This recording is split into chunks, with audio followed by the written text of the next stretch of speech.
ये कोई आम पहाड़ नहीं है। इनके अंदर लोहे और पत्थर के ऐसे विशाल दरवाजे हैं जो अमेरिका के किसी भी हथियार से नहीं टूटेंगे। जैसे ही तुम जमीन के सैकड़ों मीटर नीचे जाओगे, तुम्हें हमारी असली ताकत की वो खौफनाक दुनिया नजर आएगी जिसे आज तक किसी ने नहीं देखा। मीलों तक फैली ये सुरंगें सिर्फ रास्ते नहीं हैं, ये ईरान की रगों में दौड़ता हुआ मौत का वो सैलाब है जिसे अब कोई दीवार नहीं रोक सकती। यहां दिन और रात का कोई फर्क नहीं होता।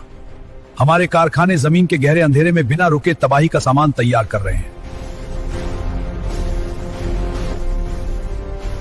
हमारे सबसे बड़े हथियार पटरियों पर ऐसे दौड़ते हैं कि आसमान में बैठे अमेरिका के जासूसी सैटेलाइट्स को उनकी भनक तक नहीं लगती। वॉशिंगटन के रडार आसमान में सिर्फ परछाइयां ढूंढते रह जाएंगे।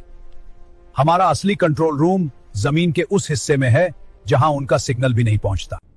इन पहाड़ों की चट्टानें इतनी मोटी हैं कि उनका सबसे बड़ा बंकर बस्टर भी इस छत पर सिर्फ एक मामूली खरोंच ही छोड़ सकता है। हमारे लॉन्च पैड रेगिस्तान की रेत में ऐसे छुप जाते हैं कि अपना कहर बरसाने के बाद वो वापस जमीन में हमेशा के लिए गायब हो जाते हैं। इन्होंने सोचा था पाबंदियां लगाकर हमें कमजोर कर देंगे, पर हमने इन तहखानों में तबाही का ऐसा समंदर जमा कर लिया है जो कभी खत्म नहीं होगा। ये सिर्फ एक मिलिट्री बेस नहीं है, ये एक पूरा आबाद शहर है। हम बिना सूरज की रोशनी देखे सालों तक जमीन के नीचे रहकर यह जंग लड़ सकते हैं। हमारे कम्युनिकेशन सिस्टम पर अमेरिका का कोई भी साइबर अटैक असर नहीं कर सकता। हम सायों की तरह काम करते हैं और खामोशी से वार करते हैं।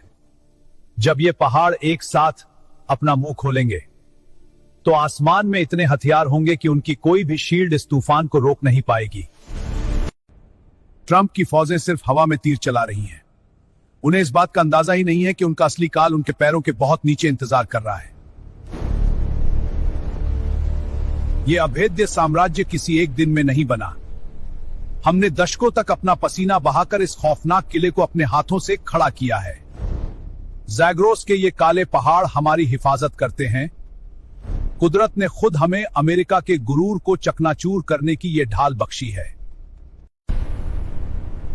हम जानबूझकर उन्हें अपनी सरहदों के करीब आने दे रहे हैं। जब वो पूरी तरह हमारे बिछाए जाल में फंसेंगे, तब जमीन अपना सीना फाड़ देगी। एक बार अगर मेरी जुबान से आखिरी हुक्म निकल गया तो इस कहर को वापस बुलाने का दुनिया में कोई रास्ता नहीं बचेगा।